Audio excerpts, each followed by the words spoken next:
What's up, everybody? Welcome to my channel. And tonight, I will be breaking down why Barry Soetoro is the shadiest person to ever run this country. Hey, listen up. Hey, I told you to be focused, and you're not focused right now. Listen to what I'm saying. Hold up. Hold up. So right out of the gate, this guy came out lying, making it a point to tell everyone that he was Christian.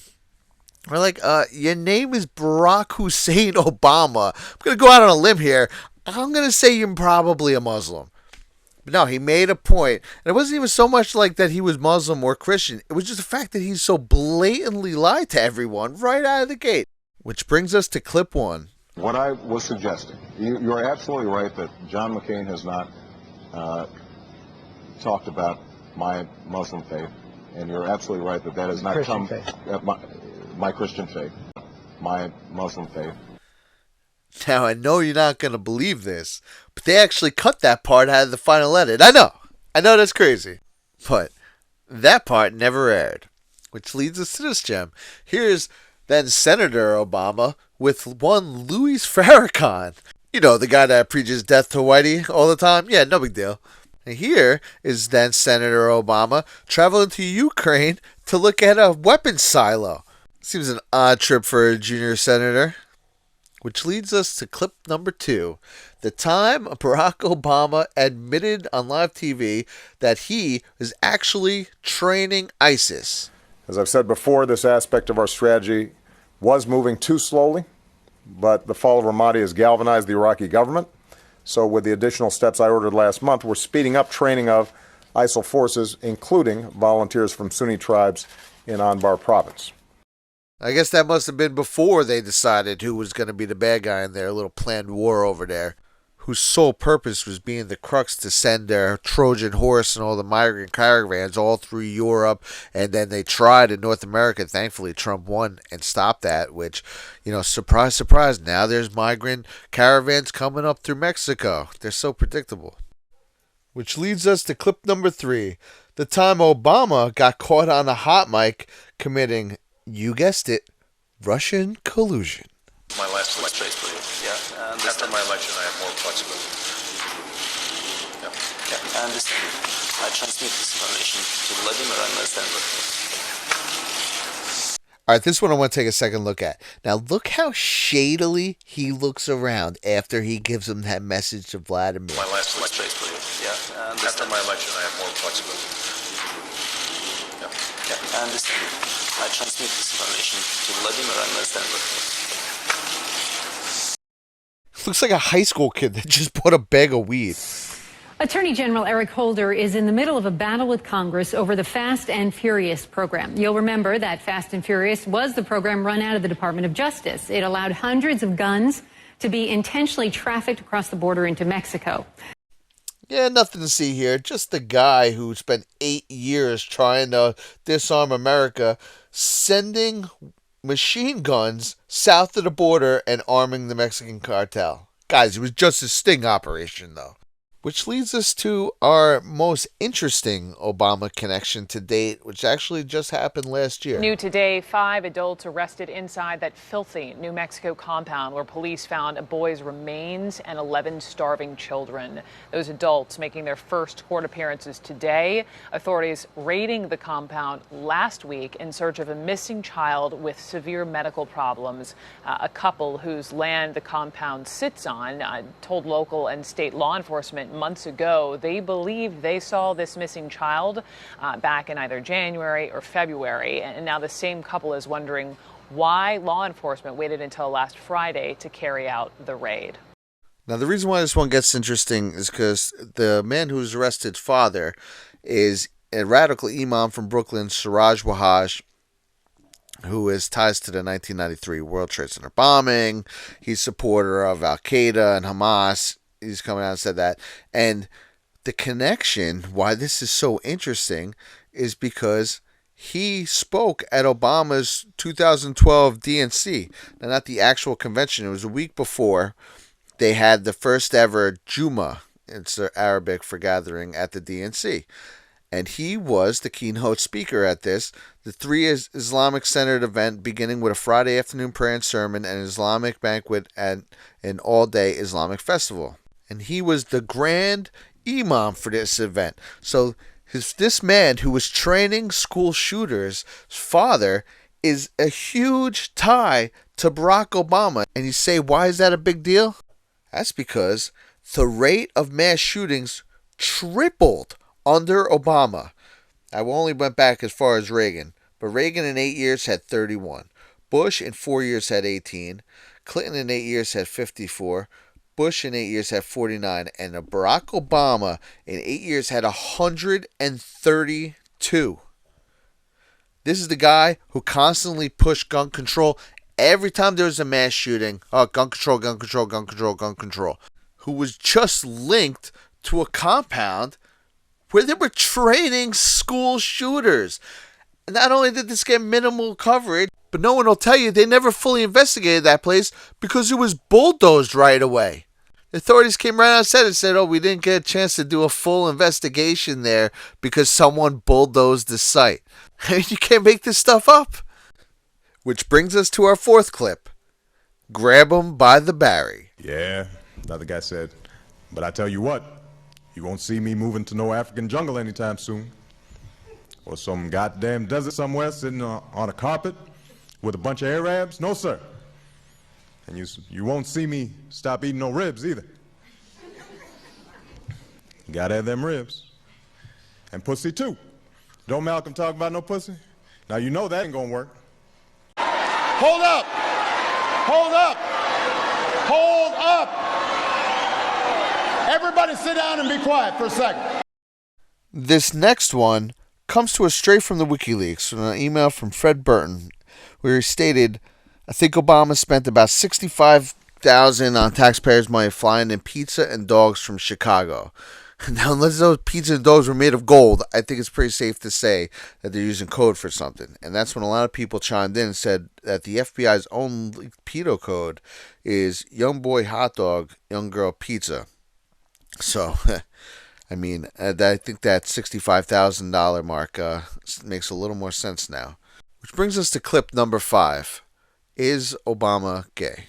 And do you think that the country will see the United States will see the first gay president or the first woman president? We already have it with Obama, so let's just calm down. Got it. You know Michelle is a trans. I'm sorry, she's a what? A transgender. We all know. Oh my gosh. Joan Rivers would never get to elaborate on those comments, however, because she died only a few weeks after that during a routine cosmetic surgery. Maybe Larry Sinclair could shed some light on this topic. I mentioned I could use a line or two to wake up. Senator Obama asked me if I was referring to coke, and I stated I was. After stating I was, Obama stated he could purchase cocaine for me and then made a telephone call. Returned a short while later with an 8-ball of cocaine, which he gave to me. I did ingest a couple of lines of cocaine, and shortly thereafter, Senator Obama produced a glass cylinder pipe and packet of crack cocaine from his pocket. Obama then smoked the crack cocaine. I performed fellatio on Senator Obama in the limousine during the time Senator Obama was smoking crack cocaine, after which I had the driver take me to my hotel, the Comfort Suites, Gurnee, Illinois. The following day, November 7th, 1999, Senator Obama appeared at my hotel room, unannounced, uninvited, where we again ingested cocaine and I again performed fellatio on Senator Obama. Now, Larry Sinclair's congressional testimony was just made relevant again when it was discovered last week that Barack Obama follows a gay sex toy page on Twitter. Now, just to be clear, it doesn't matter if he's gay or straight. Who gives a shit? I think it's disgusting, but hey, it's your life, man. Do whatever you want. The problem is, you can't have a president that lies on this scale.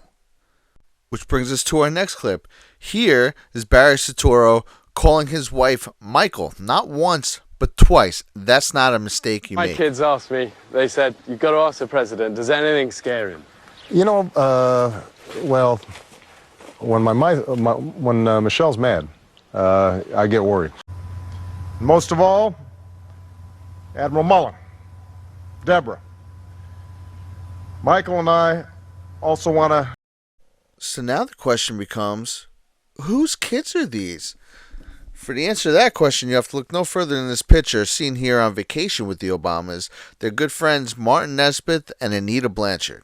And if you look here, Malia is a dead ringer for Martin, and Sasha is a dead ringer for Anita. Hey, you couldn't pick two worse kids to try and pull this off with. So here you got a guy lied about his religion, lying about his sexual orientation, lying about his husband, and borrowing someone else's kids. Now, when you have someone who can't be trusted like that, whose whole life is a lie, that's when you have shady things happening behind the scenes. Like when he appointed Michael Taylor, a former Monsanto executive, as head of the FDA. Now, he's supposed to be such a far-left liberal who are all into organic foods and all natural and everything. And here's a guy putting someone associated with Monsanto, the GMO kings, as the head of the Food and Drug Administration. And of course, while everyone was distracted by his charismatic smile and his little appearances on Ellen, he was signing acts like this. President Obama this week signed into law a bill that could have huge consequences on the future of food in the country. The Agricultural Appropriations Bill has been dubbed the Monsanto Protection Act by critics of the agricultural giant. That's because a provision in the law protects genetically modified seed patents from litigation over health risks. So if you get sick, too bad, you can't take it to court. Which brings us to clip number 7. Barry Soetoro's real feelings on illegal immigration. We are a generous and welcoming people here in the United States, but those who enter the country illegally and those who employ them disrespect the rule of law, and they are showing disregard for those who are following the law. We simply cannot allow people to pour into the United States undetected, undocumented, unchecked, and circumventing the line of people who are waiting patiently, diligently, and lawfully to become immigrants in this country. So now is his current position on illegal immigration a lie? Or was that a lie? Who knows? This guy's got a full lifetime of talking out of both sides of his mouth with everything shrouded in secrecy. But I'll tell you what's not a lie, so much so that even Snopes, of all people, was forced to admit it was true, is that in 1991, when they were shopping his book around, part of his bio stated that he was born in Kenya. It says, born in Kenya and raised in Indonesia and Hawaii. Indonesia, which is right in line with what his former roommate said, Andrew Basiago, and quote, the Barack Obama I knew was going by his Indonesian name, Barry Soetoro, and saying how he was a Muslim and that he had revealed to him that he was a lifelong member of the sect of Islam founded by a man named Muhammad Saboud in Indonesia, and a Muslim splinter group with about 20,000 members worldwide, known as Saboud for its founder. Which then led people to notice a very interesting thing about Muhammad Saboud and Barry Soetoro. They look exactly alike, which would explain the complete secrecy with his birth certificate. The fact that we had a president that had not produced a birth certificate is beyond mind-blowing. But one man stayed on him about this birth certificate. That man is named Donald Trump, and he continually, on several occasions, pressed him, where is the birth certificate? Where is the birth certificate? So finally, on April 27, 2011, Obama releases a birth certificate 3 years after he was elected president. And immediately, the very next day, people started ripping it to shreds, citing instance after instance why this was not real. And you say, why wasn't this bigger news? Why wasn't this a huge thing? You know, I remember him releasing his birth certificate real quick, and then that was it. It was over. Because what you don't remember is that immediately, only a few days later after he had released his birth certificate, he then did this. Good evening. Tonight, I can report to the American people and to the world that the United States has conducted an operation that killed Osama bin Laden, the leader of al-Qaeda. Now, when asked for pictures of this, oh, well, they didn't take any pictures. They didn't want to release them. When asked for a body, oh, they dumped it overseas right away, you know, to give him a proper Muslim burial, because you'd want to give that guy a proper burial.